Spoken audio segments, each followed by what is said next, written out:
reason why it's hard to combat, because people start out naive, and naive people are optimistic, but not really. They're just naive, and naive people have no idea that there's, say, malevolence in the world.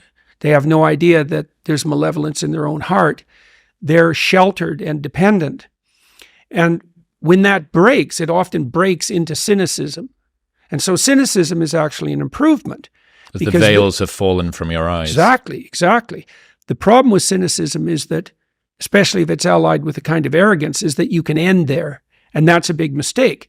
So then the question becomes, well, once you've been bitten hard and you're no longer naive, well, that is very hard on your optimism, let's say. So then the question is, how do you restore that without reverting to the naivety, which you can't do anyways without blinding yourself once you've been bitten?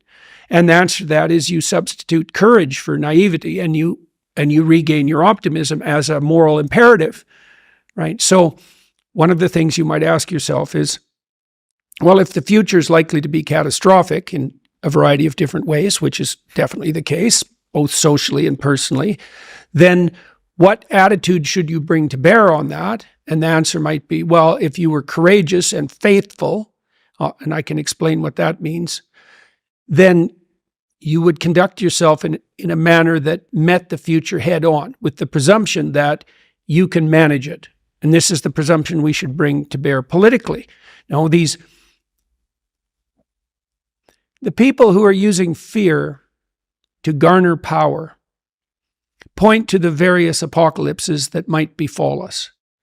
And it's difficult to counter them because the future is always an apocalyptic horizon. Like, everything can fall apart and has before and might well again and will, in fact, in your life as you age and die.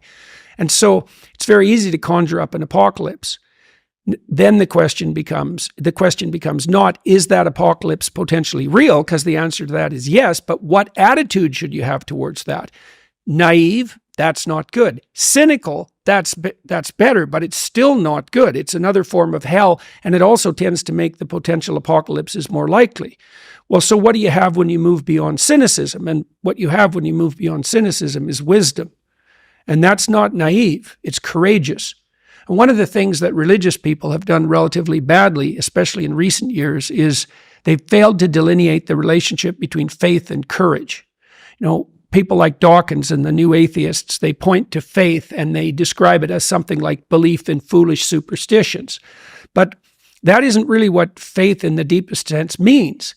It means that you are willing to act out the proposition that you can ride the wave no matter how big it becomes, and that we can all do that together, especially if we do that in goodwill. And I think that's a much more appropriate way to confront the future, and it's also the proper medication for cynicism. Now, the other thing about cynicism that's interesting too is that cynics aren't cynical enough about their own cynicism, right? Because you can get doubtful enough